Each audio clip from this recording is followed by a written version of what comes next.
Hello my dear children of class 1. So today we will continue with our second chapter. That is what? Pauses, full stops, question mark, and today we will do comma, when to use comma. So before we begin with comma, let us revise what we had done in the earlier class. Sentences. A sentence is a group of words which makes a complete sense. Sentence always begins with a capital letter and ends with a full stop. We use question mark when something is asked. Let's see the example. Now children, look at the sentence here. I love to eat biscuits. Milkshake is my favorite drink. So, is this a sentence? No, because there is no full stop, right? And also, a sentence always begins with a capital letter. There is no capital letter. So, this is wrong. Okay? We shall write the correct way. Here the sentence is capital letter. The sentence begins with capital letter. I love to eat biscuits. Okay? This is one sentence completed with a full stop. Milkshake is my favorite drink. So, milkshake is my favorite drink is a new sentence which begins again with a capital letter and ends with a full stop. Remember? So, when do we use question mark? What is this? Question mark. When do we use question mark? When something is being asked. Next one is, what is your name? Yes? Something is missing, isn't it? Yes. Because we are asking, we want to know. So we use question mark for such type of sentence. What is your name? Question mark. Right children? Now let's move to the next subtopic, that is comma.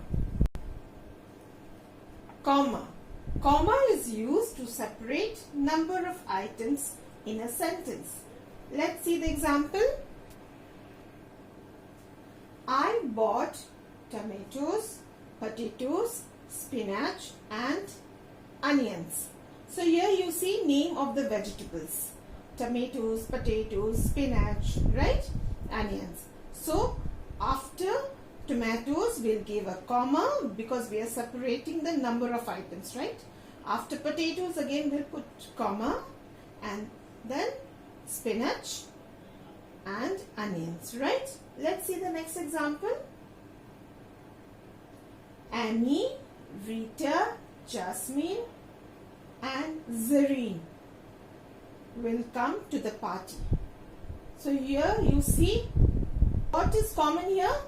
These are the names of persons, right?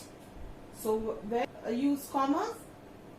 Annie, okay, it's the name of one person, comma, next person. Rita, again comma, Jasmine and Zareen. So instead of comma we have used and, okay.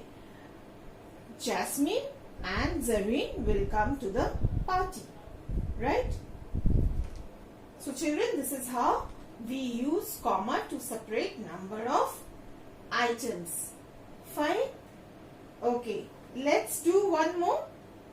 We went to the zoo and saw a monkey, a turtle and a giraffe. So, where we are going to use this comma? We went to the zoo and saw a monkey, comma, a turtle, right, and a giraffe. Fine children. So this is how we use comma to separate number of items. Now we'll do a routine work. Use a full stop at the end of the sentence. Right? So here let's read. I am Rihanna. So where we will put? At the end of a sentence.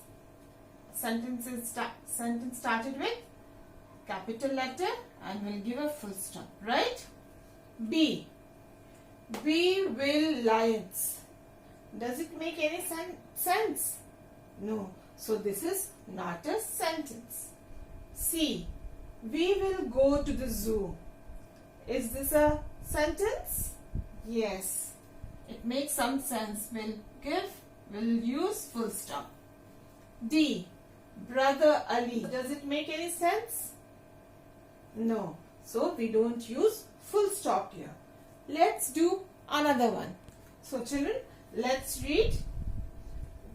Use a full stops or a question mark in the sentence. So, can we go to the shop? So, this is what we are asking something, right? So, can we go to the shop? We will use question mark.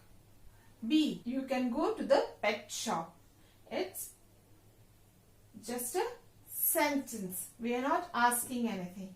So, we will use full stop. C. Is that a fox? What do you think? We shall use full stop or question mark? We will use question mark. Why? Because we are asking, is that a fox? Right? It is not a fox. We'll use full stop. Right, children? So here we have done the written work. Fine? So children, kindly revise. I'll give you the homework in the group. We'll meet again in the next video. Till then, bye children. Thank you.